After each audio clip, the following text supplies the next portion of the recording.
Welcome to Randy's old-time radio shows.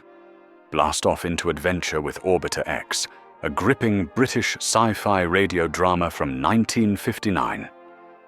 Produced by the BBC, this futuristic tale follows the daring crew of the Commonwealth Space Project as they battle sabotage, secrets, and space tyranny. With suspenseful storytelling and realistic tech talk, Orbiter X thrilled audiences of its time. Strap in. This is Cold War-era space drama at its finest.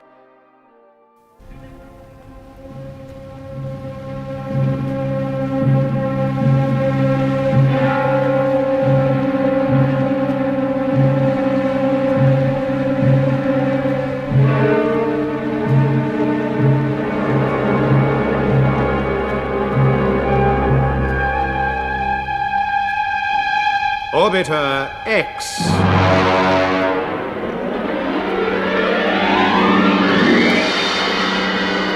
Episode 1, The First Step to the Stars.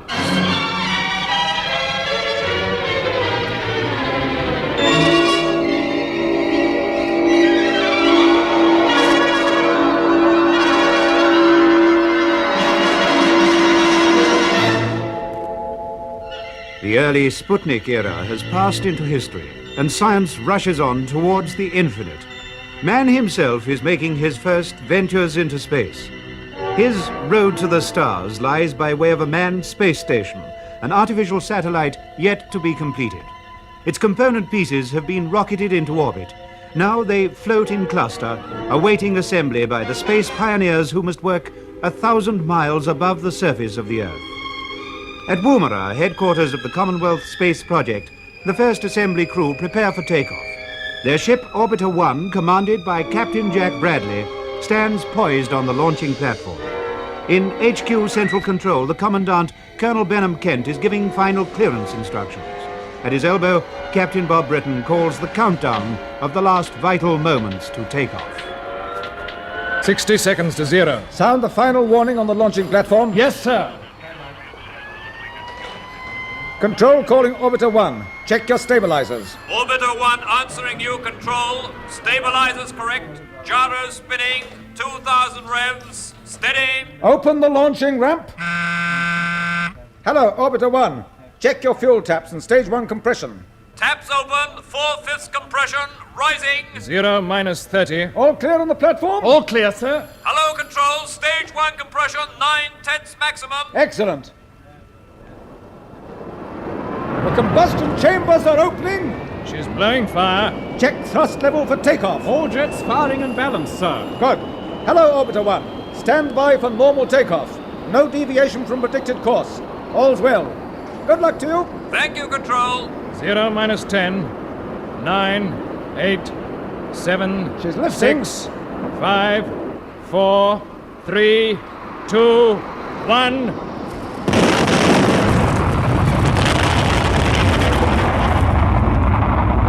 Orbiter away!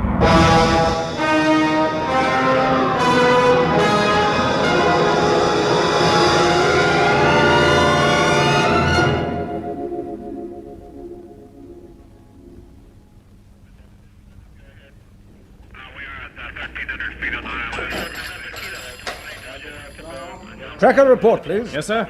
The ship's line of flight and rate of ascent are still as predicted. Bearing now XQ5 TK74. Well done. Captain Britton. Sir?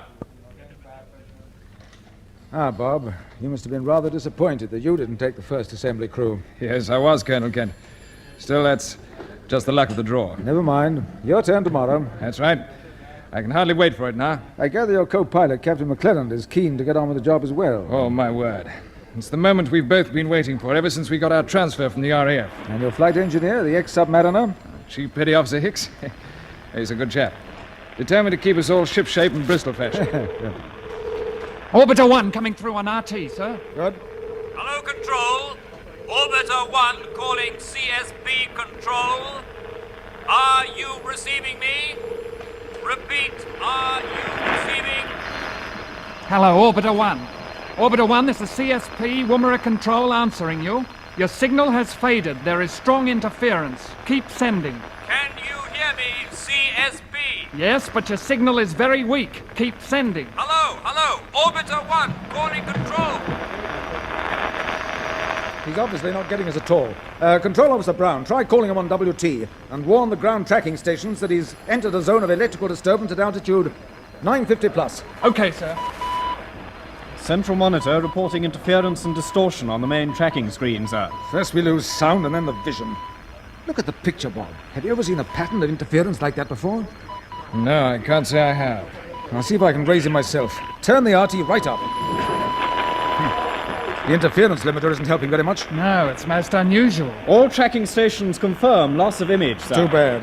Calling CSP. Quiet! Listen, everybody. Can you hear me? Calling CSP. Woomera. That's Bradley. Hello, Orbiter 1. Brad, this is Woomera Control answering you. We are receiving, but your signals are very weak and intermittent. Seem to be cut off, but I'll keep talking and hope you are receiving. The starboard jets are completely smashed, and we are orbiting. Starboard jet smashed? Yes, I'm afraid this is going to be difficult, and the interference doesn't help. Direction finders have got his position. It's coming through the computer now, sir. Good. Project it straight onto the astral wall chart. Yes, sir. We should see the ship's position indicated by a point of light. There it is. Yes, puts him at an altitude of 1,000 miles, almost directly above Starbuck Island in the mid-Pacific. He's now in free orbit, just like a Sputnik, so the next radio fix will help us to work out his speed and course. Thank you, projection! It's possible, sir. He could be somewhere over us here again within about 2 hours. If I took off with my ship, I might be able to intercept him. That's an idea, Bob. Yes, and it might work. But you'd have no guidance from the ground tracking stations, not unless the interference clears. Yes, but perhaps I could climb over it and pick him up on the ship's radar. It's an outside chance, but... Yes, I think it's worth trying. We'll line up your ship for emergency takeoff. Thank you, sir. In case you're needed. Yes, of course. I'll warn McClelland and Hickey to stand by. Yes, sort them out and bring them here as soon as you can. Very good, sir. I'll be right back.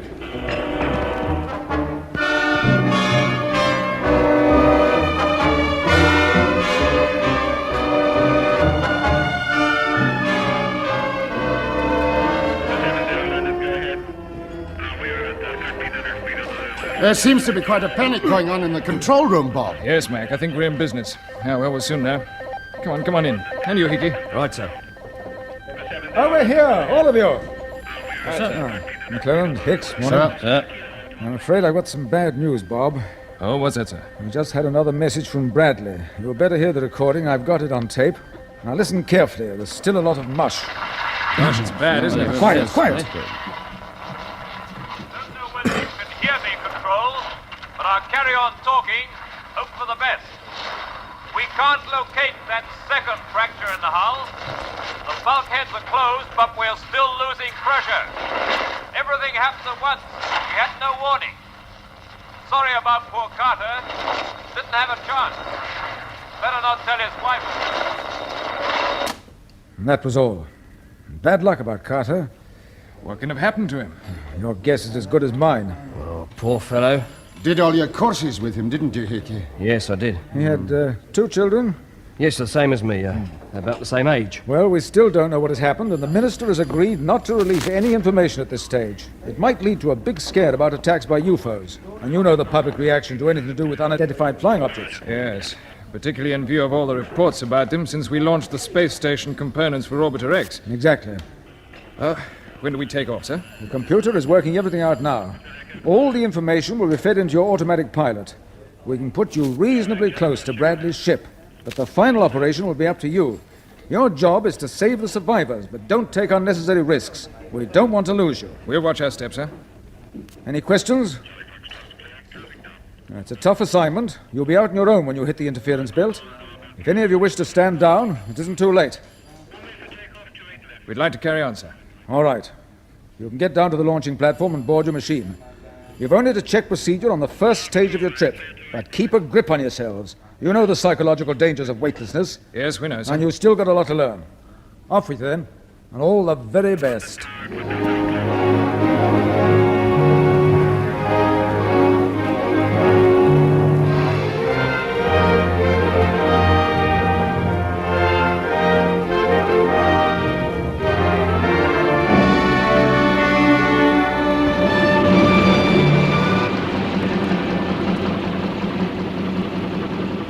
Check your safety straps.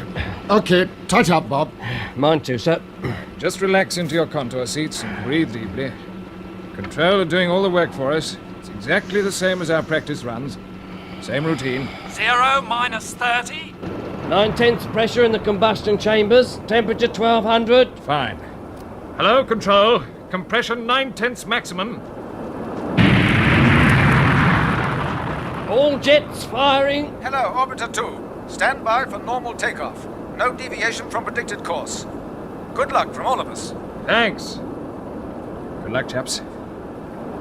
Here we go. We're lifting. Next stop, Piccadilly.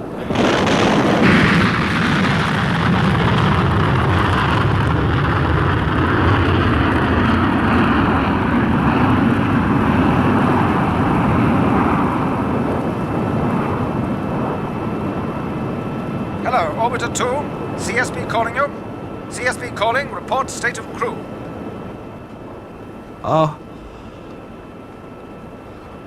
Orbiter 2 answering you, Control.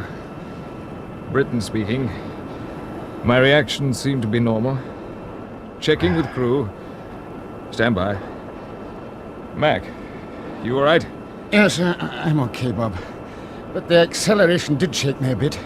The old body felt like lead, and I thought my face was being wrapped round the back of my neck. How are your eyes? And well, vision's still a bit blurred, but it's clearing.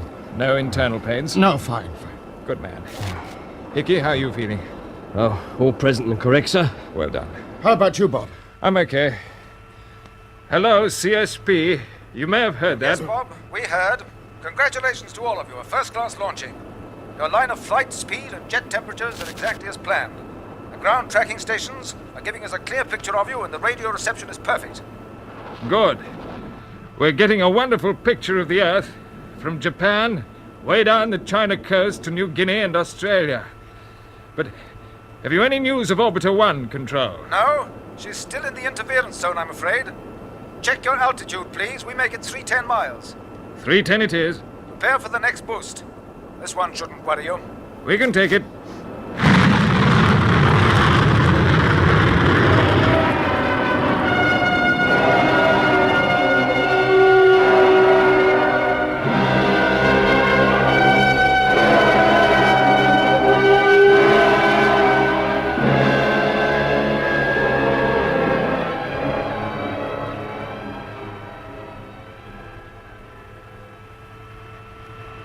Mac? What do you make of the altitude indicator? You must be over the 1,000-mile mark by now. The needle's swinging between 1,100 and 1,250. I'll check it over, sir. Yes, do that, Hickey. Oh, and by the way, you can drop the sir business. We can forget rank while we're in space. Aye, aye, sir. Bob, I'll try. Is the weightlessness worrying either of you? No, I had the usual symptoms of unreality after the acceleration stopped, but I'm settling down now. Same with me. Good. Just keep your minds on the job. Right. Well, according to the computer, Bradley should be closing with us on bearing XT7 QY65. Concentrate on that, and I'll look at the radar screen too. It's a beautiful blank at the moment. Hold on. What? Look, there's a patch of interference developing, top right-hand corner. Yes, there is. It looks like the fringe of the trouble zone. It is I'd too. better call control. Hello, CSP? Hello? Hello? This is Orbiter 2 calling you. Are you receiving me? Control answering you, Orbiter 2. Yes, we are receiving, but your signal is very weak. We are heading into the trouble zone. Altitude indicator, scanners, and intercom are all affected. We are holding to the prearranged course. Message understood. We shall keep listening. Here, both of you, quickly. Look at this mark on the screen. Wow. What is it? You can just see it between the ripples. It must be solid. What's the bearing, Mac? XT7 QY65. It's Orbiter 1. You're son. right, yes. Slap on the predicted Good course. for the ground, boys. Call them up, Mac. And Hickey, give me a burst on the jets at 1/10 compression. Right, Bob. Here it comes. Orbiter 2 calling control. Hello, CSP. Are you receiving me? We're very slightly off course. Give me a 1/10 burst, port jets only, Chief. Trim up. Enough. Yes, fine.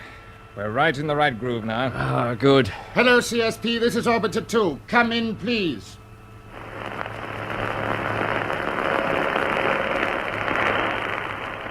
Nothing doing, Bob. We're out on our own by the sound of it. Oh, never mind. We're closing with the other ship. Well, this is where the fun starts. But if we shoot past her, we won't get another chance. We shall have to turn ourselves over head to tail so that we can use the jets as brakes. Better stand by the inverters. Standing by. Check the range. Range, 375 miles. That's closer than I thought. Switch on inverters.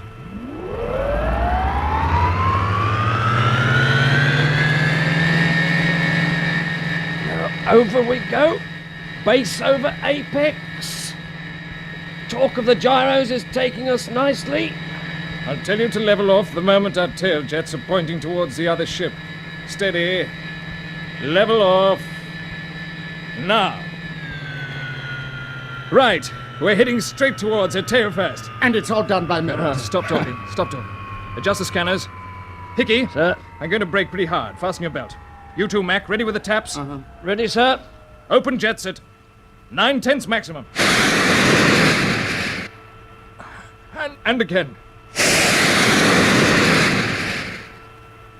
Bob, we don't have to worry about the radar anymore. Our targets come up on the telescreen. George, Orbiter 1 in vision. We may be creeping ahead of him very slightly, but I won't upset the balance now. I say, look at that other ship's tail. The starboard quarter's practically flattened. Gosh, it is, yes. Yes, I'm going to call control. We can't hear them, but they may be able to hear us. This is Orbiter 2 calling CSP control. Orbiter 2 calling CSP control. We are alongside our sister ship. Her starboard quarter shows that she has been involved in collision. There are no signs that Bradley and Wilson have spotted us yet. I am preparing to go aboard. I shall take Flight Engineer Hicks with me and leave Captain McClelland in charge at this end. Keep listening. They'll be listening, but I doubt whether they get any of that. There's no acknowledgement. It doesn't look as if Brad picked it up either. Otherwise he'd have made some sort of signal, wouldn't Yes, well, we're certainly close enough to see him. he? You'd better adjust your spacesuit, Hickey. The sooner we get over there, the better. Open the airlock, Mac. Right, Bob. Good. Just plug my telephone cable into Hickey's helmet. We won't be able to talk on the radio intercom because of the interference. Okay, you're plugged in. Close your helmets. Fine. Into the airlock, Chief. Close the inner hatch. Open the valve. Let the air out.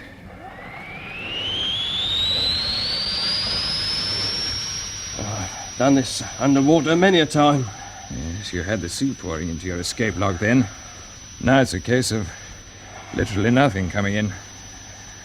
Pressure gauge is dropping down to 0. There it goes. Yes, I'm watching it. Check your suit. Right, all correct. Lock empty. Oh. We're standing in vacuum, chum. You all right? Yes. Good. Right, I'm opening the outer hatch. Don't move yet. Now, switch off the magnets in your boots. Tie the end of your short line to the ring in my belt. My lifeline is attached to the ship. It'll do for both of us. Okay. I should probably be able to steer us both over to Orbiter 1 with my jet pistol. Right. If you do have to use yours, Hickey, make sure you don't aim it towards me. Understood, Bob. Right. I'm holding onto your belt. Just move to the edge of the hatch. That's right.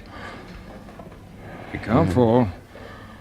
It's at a moment like this you begin to wonder. Keep your attention on the other ship. All right? I'm firing the pistol. We're away. Yes. Remember not to bicycle pedal with your feet. There's nothing underneath them. How do you feel, Chief? Slightly sick, sir. Yes, so do I. halfway across to Orbiter 1. I suppose we shall get used to this sort of lark. Yes. We shall when we start assembling the space station. This is the way we'll be working. My gosh, just look at those stars. What's your target?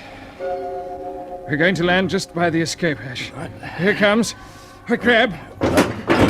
Hold on. Hold it. I've got it! Got it! Good man. Switch on your boot magnets again. That's the style. We're aboard Orbiter 1. I can't believe it. It's true enough. Open the air valve by the hatch. Right. Just pull back the lever. That doesn't seem to move. And heave. I think it's shifted. Yes. Yes. Hatch light should flash when all the air's out of the lock. It started flashing already. Must be a fault. I'll try opening the hatch. It's quick work. Well, in we go. They must have heard us by now. Yes. This will be a shock for them. I turn on the air.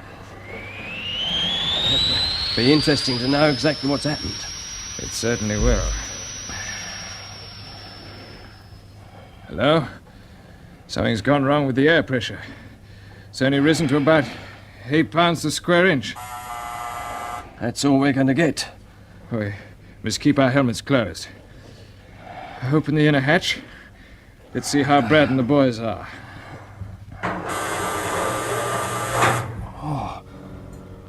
Well, what goes on here? Cabin's empty. It's absolutely empty. Where is everybody? Look.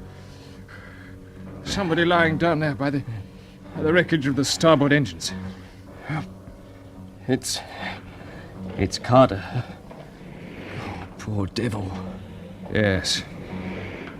At least it must have been quick. He was obviously here when the collision happened. No sign of anyone else. No, not a trace. I don't get it. I don't get it at all. Neither do I. It's the mystery of the Mare Celeste all over again. So it seems. Two sane men don't just step out into space. No. They weren't the types to lose their heads. So what's the answer? Oh, let me think.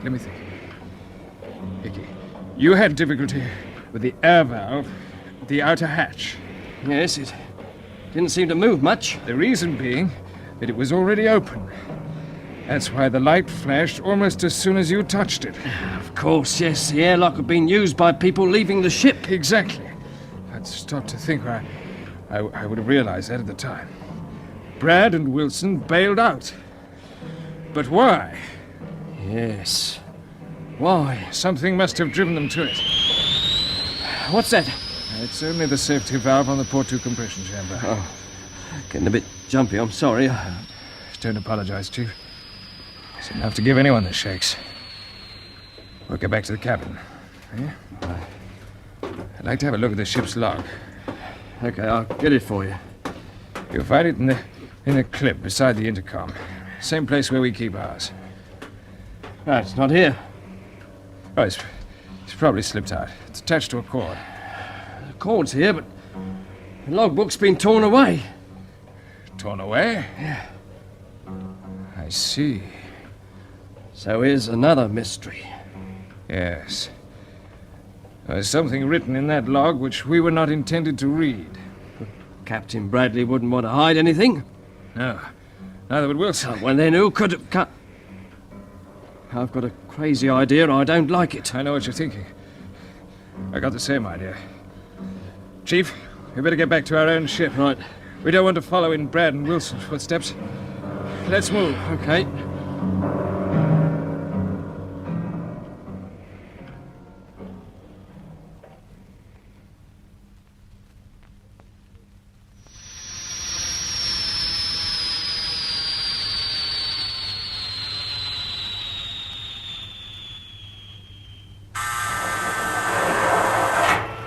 By Jupiter, I'm glad to see you two.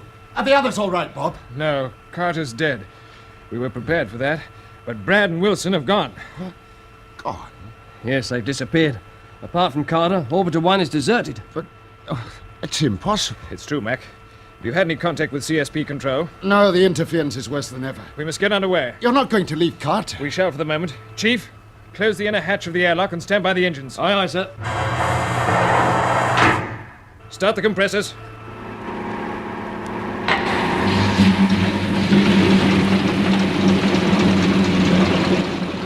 Caps open. But why the panic, Bob? I'll tell you later. Watch your scanner.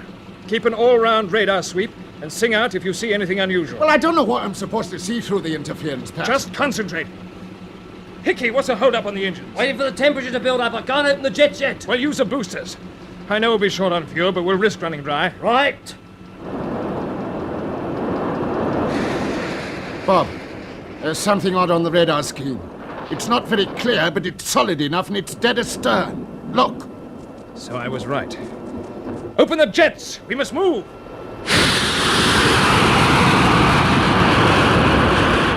Hickey, get into the observation dome.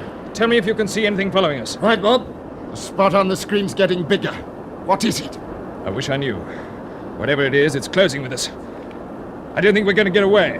Can't see anything astern. Our tail's pointing straight into the sun. All right, come down. I'm going to start turning. Hold tight!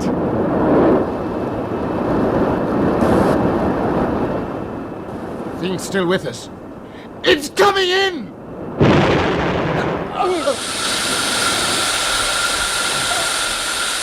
Nose bulkheads! Break out emergency oxygen.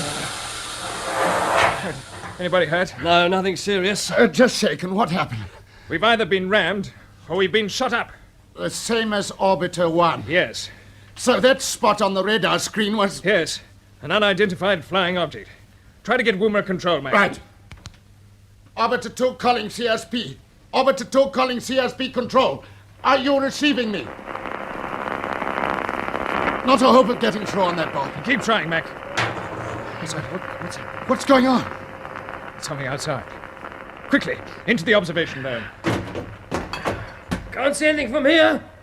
Must be under us. But what... Shh. Listen. Somebody's moving on the outer hull. Get back to the cabin. And stand by for boarders.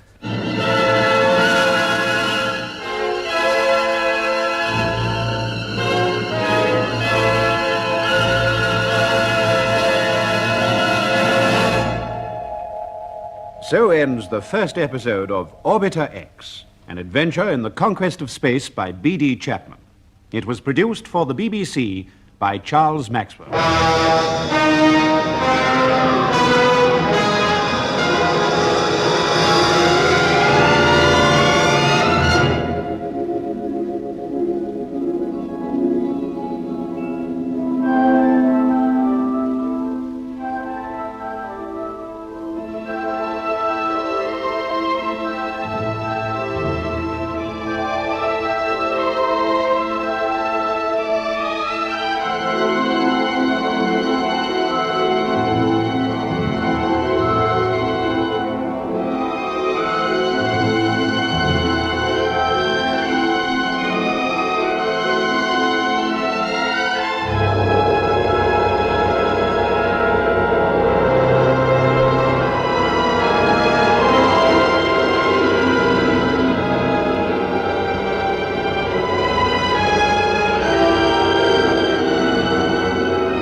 Well, folks, that's all for tonight's broadcast here on Randy's Old Time Radio Shows.